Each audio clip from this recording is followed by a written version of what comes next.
Hello everyone. अगर आपने अभी IIT 2026 के लिए अप्लाई किया है तो ये वीडियो आपके लिए बहुत इम्पोर्टेंट होने वाली है।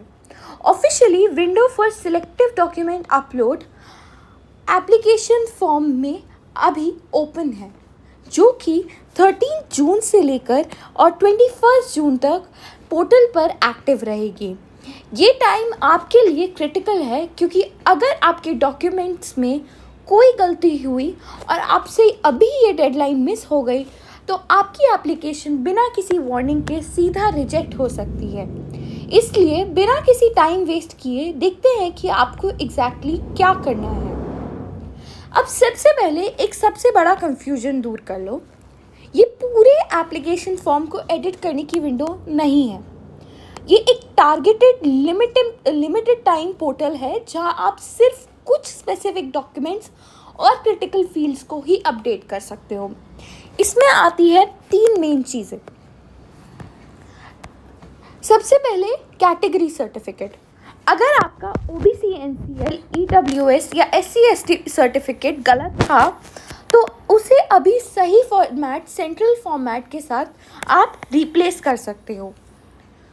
उसके बाद अगर आपकी पहले मार्कशीट पेंडिंग थी या डिटेल्स आपकी मिस हो गई थी तो अपनी फाइनल वैलिड मार्कशीट भी आप अब अपलोड कर सकते हो। अब अगर आपकी अपलोडेड फ़ोटो ब्लर्ड थी, क्रॉप थी या सिग्नेचर्स क्लियर नहीं थे तो उन्हें आप हाई रेजोल्यूशन फाइल से चेंज कर सकते हो। जब आप पोर्टल पर अपलोड करने जाओगे तो जल्दबाजी मत करना। ये चेकलिस्ट ध्यान से सुनो ताकि वेरिफिकेशन ऑफिसर एक बार में इसे अप्रूव कर दें। जो भी कास्ट या इनकम सर्टिफिकेट है वो स्ट्रिक्टली सेंट्रल गवर्नमेंट के फॉर्मेट में होना चाहिए। उसे सिंगल PDF पेज के फॉर्मेट में ही स्कैन करके अपलोड करना। अब बच्चे क्या करते हैं कि फाइल साइज छोटा करने के चक्कर में इतना कंप्रेस कर देते हैं कि टेक्स्ट धुंधला हो जाता है, ब्लर हो जाता है। प्रेफर्ड ये है कि आप 300 DPI स्कैन या हाई क्वालिटी JPEG यूज़ करो, जहाँ सर्टिफिकेट्स का रजिस्ट्रेशन का नंबर और इशूइंग अथॉरिटी का सील बिल्कुल साफ दिखे। आगे, आपकी मार्कशीट सर्टिफिकेट पर जो नाम और डेट ऑफ बर्थ है वो आपके IIT एप्लीकेशन फॉर्म की फील्ड से एग्जैक्टली मैच करना चाहिए। छोटा सा भी मिसमैच जो है वो मैनुअल रिजेक्शन ट्रिगर कर सकता है।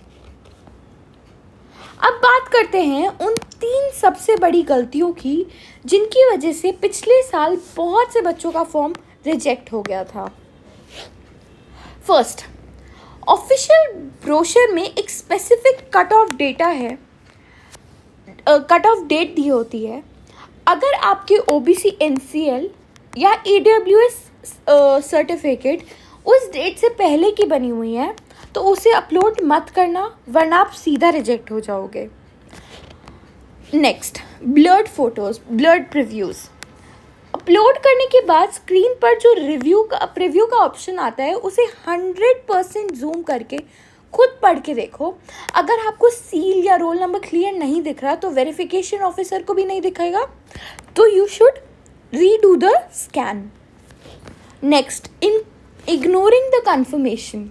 सिर्फ डॉक्यूमेंट अपलोड कर दिया, सेव करा दबाने से, ये सब करने से काम नहीं होगा। पोर्टल पर एक फाइनल प्रीव्यू क्रॉस चेक करने के बाद कंफर्म दबाना पड़ता है। कंफर्म करने के बाद उस विंडो से एक टाइम स्टैम्प के साथ स्क्रीनशॉट लेकर अपने पास प्रूफ के लिए रख लेना। ये मत सोचना कि PDF तो डाउनलोड कर ही लेंगे, उसके साथ साथ आपको एक स्क्रीनशॉट भी लेके रखना है। तो अभी का इमीडिएट प्लान क्या है? इमीडिएट एक्शन प्लान बहुत सिंपल है। ऑफिशियल IIT पोर्टल पर जाओ और अपने क्रेडेंशियल से लॉगिन करो। पब्लिक कंप्यूटर या साइबर कैफ़े पर लॉगिन कर रहे हो तो बाद में पासवर्ड चेंज करना मत भूलना। स्टेप 2, अपना जो एप्लीकेशन स्टेटस है उसको ओपन करो। हर एक अपलोडेड फाइल का प्रीव्यू जूम करके चेक करो। स्टेप 3, अगर कोई फाइल ब्लर्ड या गलत फॉर्मेट में है तो उसे परफेक्ट वेरिफिकेशन रेडी स्कैन से रिप्लेस कर दो। और अगर इस पूरे प्रोसेस के दौरान कोई टेक्निकल ग्लिच आता है या पोर्टल पर एरर शो होता है तो उस एरर का भी आप स्क्रीनशॉट ले लो और बिना पैनिक किए अपनी एग्जैक्ट गलती या क्वेरी नीचे कमेंट सेक्शन में लिख दो। मैं हर एक कमेंट का रिप्लाई करके आपको ऑप्टिमल सॉल्यूशन बताऊंगी। और चैनल को सब्सक्राइब करके बेल आइकन क्लिक कर लो ताकि काउंसलिंग के रिलेटेड कोई भी क्रूशियल फेज़ आपसे मिस ना हो। अभी जाओ और अपना पोर्टल चेक करो। और मैं ये चीज़ देख रही हूँ कि व्यूज़ मेरे काफ़ी इंक्रीज़ हो रहे हैं बट सब्सक्राइबर्स उतने इंक्रीज़ नहीं हो रहे। तो आप लोग प्लीज़ ये ध्यान रखो कि एक वीडियो अगर आपको पसंद आई है तो उसके व्यूज़ बढ़ाने के लिए थैंक यू, बट आप सब्सक्राइब भी कर लो ताकि मैं अगर और वीडियोज़ डालूँ ऐसी तो आपको नोटिफिकेशन आ जाए और आप इन्फॉर्म्ड रहो कि काउंसलिंग फेज़ में क्या चल रहा है और क्या अपडेट्स हैं। Thank you.